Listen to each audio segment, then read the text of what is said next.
एक सगळ्यात महत्त्वाचं कारण म्हणजे की हा मतदारसंघ जेव्हापासून राखीव झाला आहे, हा मतदारसंघ राखीव झाल्यापासून तर आतापर्यंत वेगवेगळ्या उमेदवारांनी या ठिकाणी आपली उमेदवारी दाखल केली. काही यश आलं, काही जणांना यश नाही आलं.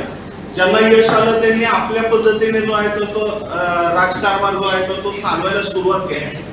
पण गेल्या 15 वर्षाचा जर हिशोब आपण जर मांडला तर त्या हिशोबाच्या अंती आपल्या हाताला सकारात्मक असं काही सापडत नाही.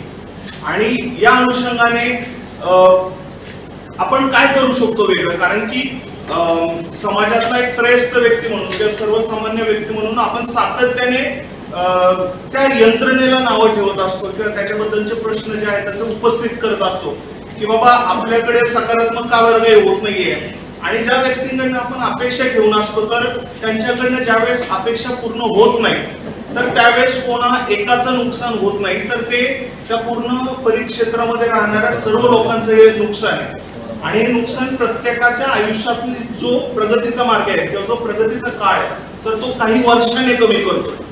तर त्यामुळे आपण यामध्ये काही सकारात्मक करू शकतो. तर त्या अनुषंगाने मी या सर्व प्रक्रियेकडे जे आहे ते बघतोय.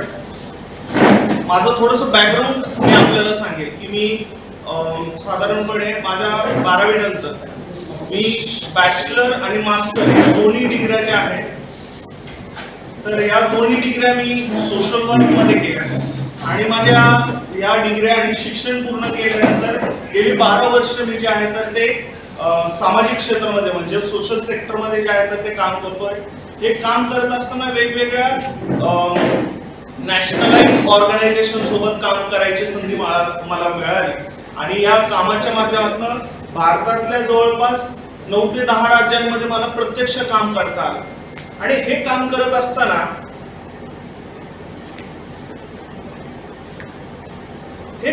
असताना वेगवेगळ्या गोष्टींचा एक्सपोजर जो आहे तो मला मिळत गेला. म्हणजे अगदी उत्तराखंड पासून तर खाली केरळपर्यंत अशा 10 राज्यांमध्ये मी काम केलं. या ठिकाणी काम करत असताना बाकीच्या ठिकाणी जे काही सकारात्मक बदल आपल्याला बघायला मिळतात तर ते बदल आपल्याला आपल्या स्थानिक स्वरूपात का बरं बघायला मिळत नाही. तसं बघायला गेलं तर आपल्या इकडचं भौगोलिक परिस्थिती जर बघितली तर आपण एका त्रिकोणात आहोत. एका ठिकाणी आपल्याला चाकण MIDC आहे, दुसऱ्या बाजूला सिन्नर आहे आणि तिसऱ्या बाजूला नगर MIDC. तर अशा त्रिकोणात आपण आहोत. दुसरी एक महत्वाची गोष्ट जर बघितली तर काही अंतरावरच आपल्याला समृद्धी महामार्ग जो आहे तर तो आहे.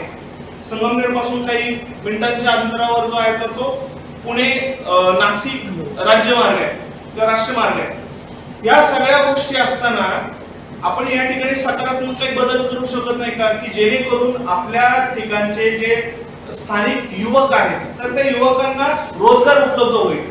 कारण की हे झालं संगमनेर आणि जवळपासचा जो परिसर आहे हा संपूर्ण परिसर मेजरली मुख्यतः सहकारावर अवलंबून आहे आणि हे कोणी टाळू शकत नाही. या सहकारामुळेच या संपूर्ण परिसराचा जो आहे तर तो उद्धार आणि विकास झालेला आहे.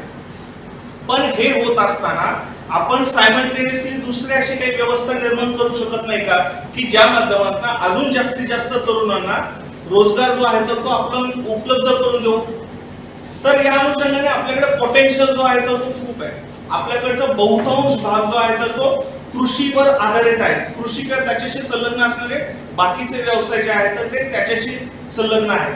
पण हे देखील असताना आपण त्या ठिकाणी शेतीला आधुनिक करण्यासाठी अजून काही वेगळं करू शकतो का. तर याच्याबद्दलचा विचार जो आहे तर तो आपल्या सध्याचे जे काही उमेदवार आहेत आजी माजी या सगळ्यांकडनं हा विचार कुठेतरी मांडण्यामध्ये आपण कमी पडतोय असं मला वाटतंय. कारण की आताची राजकीय परिस्थिती जर बघितलं तर सकारात्मक ऊर्जा देणारं, भर घालणारं किंवा लोकांना स्वप्न दाखवणारं असं काहीच आपल्याला ऐकायला मिळत नाहीये, जे की होणं खूप गरजेचं आहे. कारण की एखाद्या व्यक्तीला ज्या वेळेस सत्ता उपभोगायला मिळते ते होत असताना खूप साऱ्या लोकांच्या आशा आकांक्षा अपेक्षा या आपल्या सर्व लोकांकडे लागलेल्या असतात. आणि ज्या वेळेस आपण आपल्या आयुष्यातले 15 वर्ष अशा पद्धतीने वाया घालवतो पण आपल्या हाताशी काही लागत नाही तर त्यावेळेची निराशा जी आहे तर ती लोकांमध्ये आपण बघता. आपण माझ्यापेक्षा सुजाण आहात, आपण समाजात फिरता, लोकांसोबत इंटरॅक्ट करता. हे सगळं करत असताना आपल्या देखील लक्षात येत असेल की काही ठराविक उमेदवारांबद्दल समाजामध्ये किती असंतोष आहे. तो असंतोष याच्यासाठीच आहे की आम्ही तुम्हाला निवडून दिलंय आणि जर आम्ही तुम्हाला निवडून दिलंय त्या बदल्यात आम्ही फक्त आमचा थोडासा विकास मागतोय, जे की शक्य आहे आणि त्याच कामासाठी आम्ही तुम्हाला निवडून दिलं.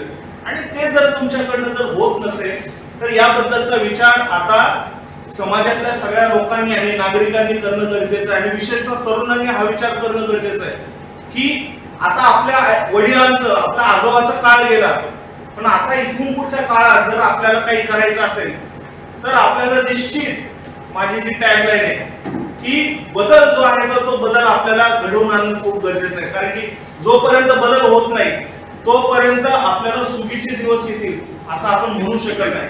कारण की तशा पद्धतीची परिस्थिती आज या ठिकाणी आहे. तर त्यामुळे या सगळ्या गोष्टी लक्षात घेऊन जे आहेत ते मी या सगळ्या प्रक्रियेकडे बघतोय.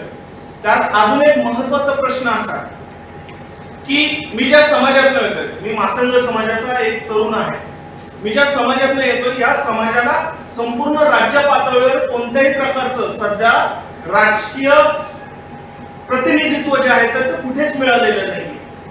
आणि अशा प्रकारे संपूर्ण महाराष्ट्रात जर चांगल्या संख्येत हा समाज जर उपलब्ध आहे किंवा इथे आहे, अशा प्रकारचा हा जास्त उपद्रव न करणारा समाज जर इथे असेल तर या समाजाबद्दलचा देखील राज्यकर्त्यांनी वेगवेगळ्या पक्षांनी हा विचार करणं गरजेचं आहे.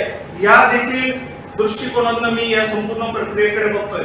कारण की सातत्याने एका विशिष्ट समाजाला एक टॅग लावला जातो आणि त्या टॅग नुसारच त्या समाजाकडे बघण्याची प्रथा परंपरा जे आहेत ते आपल्याकडे आहे. परंतु मातंग समाजाबद्दलचा समाजामध्ये जो आहे तर तो एक वेगळा दृष्टिकोन आहे. तर त्यामुळे या समाजाला सातत्याने राजकीय प्रतिनिधित्व जे आहे तर ते नाकारण्यात आलेले आहे.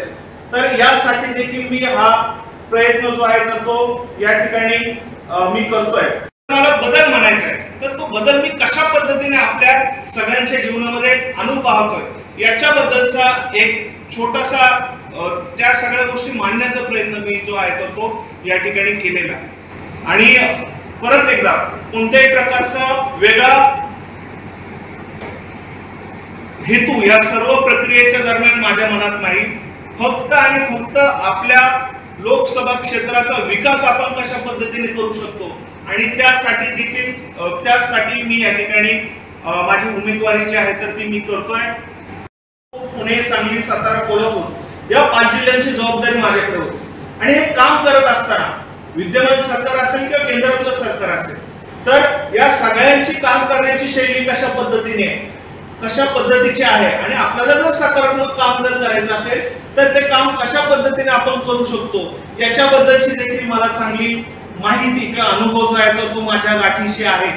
त्यामुळे मी जर ही निवडणूक लढवत असेल तर या निवडणुकीच्या माध्यमातून मी आपल्याकडे काय सकारात्मक करू शकतो याच्याबद्दलची चांगली माहिती जी आहे तर ती माझ्याकडे आहे. कोणत्याही प्रकारचा डाग आतापर्यंत जो आहे तर तो माझ्या मागे नाही. त्यामुळे माझ्यासारख्या सुशिक्षित, उच्च शिक्षित, विकसनशील विचार असणाऱ्या तरुणाला आपण सगळ्यांनी सहकार्य करावं, मार्गदर्शन करावं, पाठीशी उभं राहावं अशा पद्धतीचं आवाहन मी या सगळ्या गोष्टींच्या माध्यमातून करतोय. आपण या ठिकाणी परत आलात त्याबद्दल आपला आभार. आता आपण आपले जसं मगाशी म्हटलो की आपण अगदी वरतून जर सुरुवात केली अकोले तालुक्यापासून तर अकोले तालुक्याला निसर्गाने भरभरून दिलं. म्हणजे आपल्याकडे जो नवीन ट्रेंड सुरू झालाय तर त्या नवीन ट्रेंडच्या नुसार आता काजवा महोत्सव आपल्याकडे भरला जातो किंवा वेगवेगळे पोटेन्शियल असणारे या ठिकाणी खूप सारे पॉकेट्स आहेत. म्हणजे सांदन व्हॅली आहे जी आशिया खंडातली सगळ्यात मोठी व्हॅली आहे. हरिश्चंद्रगड आहे, रतनगड आहे, कितीतरी निसर्गाने आपल्यावर भरभरून उपकार केल्यासारख्या या सगळ्या गोष्टी उपलब्ध आहेत. पण या सगळ्या गोष्टी असताना देखील आपण त्या गोष्टीचं प्रोजेक्शन किंवा त्याचं मार्केटिंग चांगल्या पद्धतीने करू शकत नाही. आणि हे सगळं असल्यामुळे आपल्याकडे जे हिडन जेम आहे ते अजून देखील हिडन आहे. म्हणजे परदेशातले लोक येऊन आज या सगळ्या गोष्टी एक्सप्लोर करतायत, या बघतायत, याच्याबद्दलचं ऐकतायत, वाचतायत, तिथं भेट देतायत. पण आपण आपल्या स्थानिक लोकांना या सगळ्या गोष्टींच्या बद्दलची माहिती देण्यासाठी कुठेतरी कमी पडतो. आपण जर संगमनेर तालुक्याचा जर विचार केला तर Sangamner taluka hotel super diamond family garden restaurant, पार्टीसाठी हॉल, प्रशस्त garden, conference hall, family dining, निसर्गरम्य वातावरण, प्रशस्त पार्किंग. पत्ता hotel super diamond, Mahatma Phule Chowk, पाव बाकी संगमनेर. प्रोपायटर श्री प्रमोद अशोकराव हिरे, चिरंजीव ऋतिक संतोषराव हिरे.